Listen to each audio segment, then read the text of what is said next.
lepa. Lep pozdrav vsem. Že sami na začetku se nekoliko opravičujem, ker se morda v nekaterih mislih ponovila z gospodo voditeljico in pa s predhodnikom profesorjem Podrečajem, ampak jih bom ponovila predvsem zaradi sistematike same predstavitve. Torej, želela bi predstaviti raziskavo, ki so jo s kolegico Marijo Žakelj Zavoda za šolstvo objavili v monografski publikaciji. In ta raziskava je bila opravljena leta 2008. V raziskavi je sodelovalo kar nekaj učencev, 1454 učencev iz šol in torej iz 41 osnovnih šol. Torej, kaj nas je v tej raziskavi predvsem zanimalo in kaj želim nadaljevanju poudariti.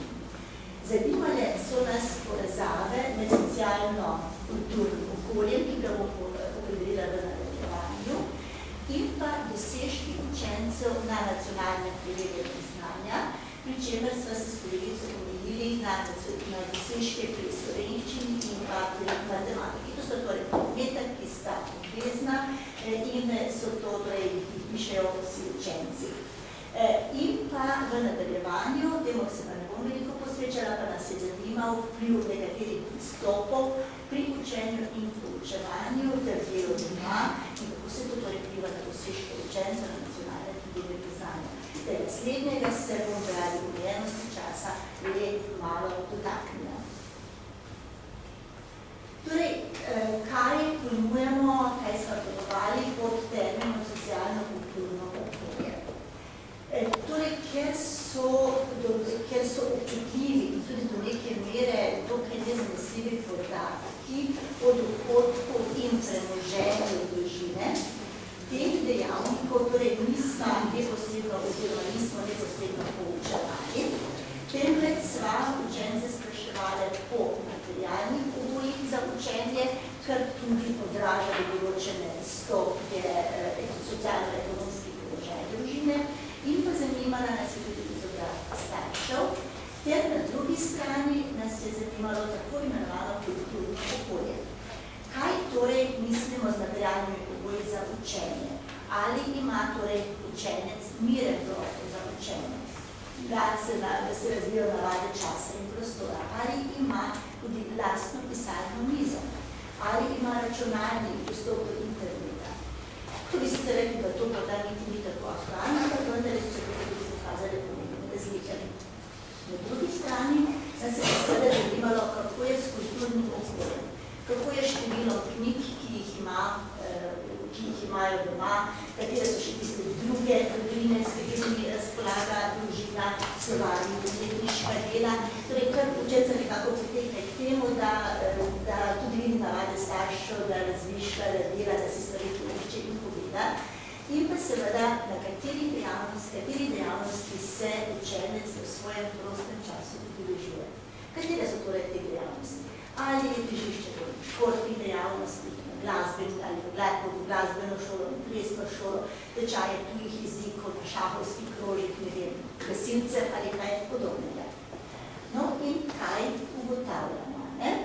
Rezultati raziskave so nas upozorili, da so torej učenci, ki izhajajo iz socialno-kulturno ugodnejšega okolja, imajo torej ti učenci bolj izobraženih staršev, doma imajo več knjig, da to kulturno okolje ugodnejše, udeležujejo se tečajev tudi jezikov, ki je zelo velik poudarek, obiskujejo glasbeno šolo, ta šola je nedvomno pomembno prispeva k koncentraciji, k vztrajnosti in pa zelo pomemben dejavnik, ki tudi lahko z vidika nekih družinskih vrednot veliko pomeni, da učenci oziroma otroci gredo učiteljice skupaj starši. Upam, da to ne zveni tako nekaj koncentrativno, ampak to je seveda tudi nek zelo pomemben dejavnik, ki vnaša v kulturni prostor neko svojo težo. Kaj pa je zanimivo, ali pa ne bom rekla, da se je presenetilo, ampak je smiselno poudariti. Udejstvovanje v različnih športnih dejavnostih, ki so zelo pomembne, pri računalniških tečajih, pri taborih, pri skavtih ali pri gasilskih družb, promovacija. Torej, vsi ti dejavniki pa so nekoliko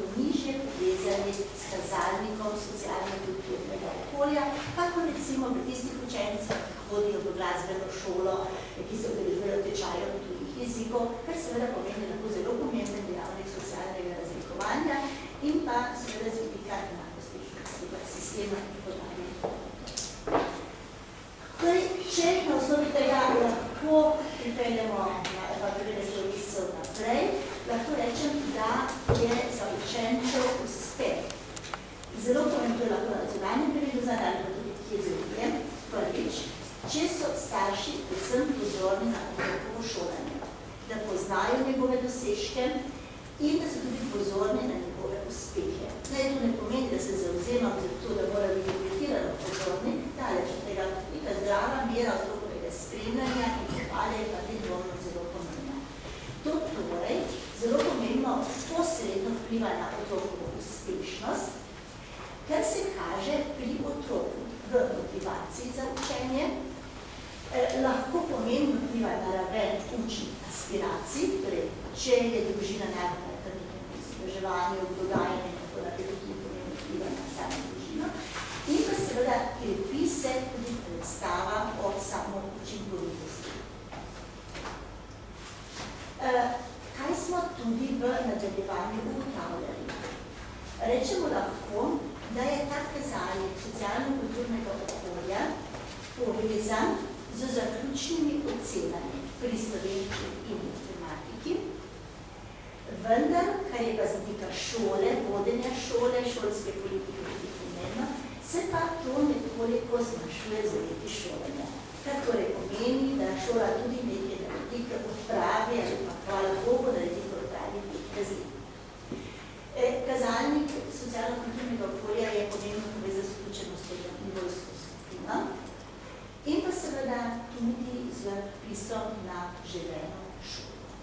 Se pravi, da učenci, družin, socialno-kulturno vodnejšega okolja, torej ti učenci se najpogosteje seveda vpisujejo v gimnazijo in to tudi želena šola.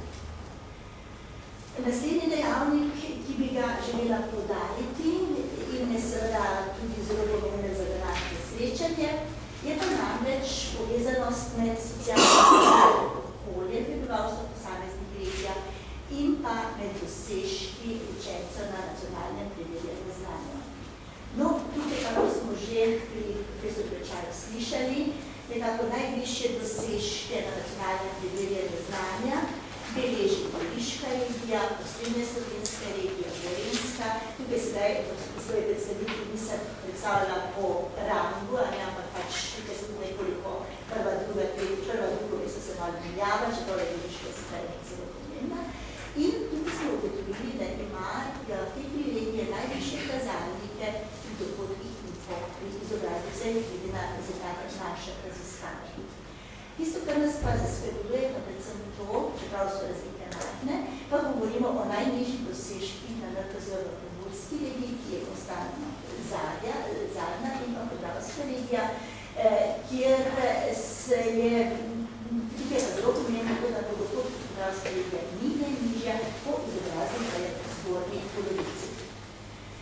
Torej, ugotavljamo, da ima dejavnik socialno-kulturnega okolja pomembno vlogo v razvoju šolske uspehu posameznika, da so otroci iz družin socialno-kulturnim okoljem dosegajo tudi boljše rezultate, pomembne dejavnik se šolajo dlje in tudi njihove aspiracije so višje, se dosegajo višjo stopnjo izobrazbe. Razlike med regijami so torej v izobrazbeni strukturi, v povprečni bruto plači, v dosežkih učencev in seveda te razlike med regijami torej lahko pojasnimo z različno strukturo prebivalstva. Tukaj se seveda postavlja pomembno vprašanje vloga šole, kako bo spričevanje enako v vseh regijah različno enako, vendar nam ne zagotavlja enakih možnosti.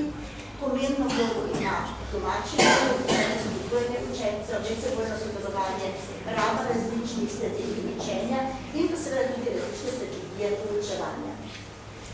Rezultati raziskave nas tudi opozarjajo, da večje število ur, kar je zelo pomembno za učenje in za domače delo, ne zagotavlja višjega dosežka nacionalnega preverjanja znanja, kar je tudi zelo pomemben dejavnik, da so potem preizkusi pripravljali tako, da odražajo neko konstantno znanje.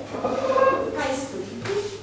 Na šola z najvišjimi in najnižjimi dosežki je ključen pomen, da različemo dejavniki, ki torej vplivajo na učenčeve dosežke in pa seveda predlog. Pomembno je torej znižati pomen dejavnikov, ki največje vplivajo na učence, na dosežke učencev. Pri tem je nedvomno potrebna pomoč, kot smo slišali, na ministrstvu, na državnem nivoju in pa seveda tudi pomoč lokalne skupnosti. Hvala za pozornost. Najlepša hvala.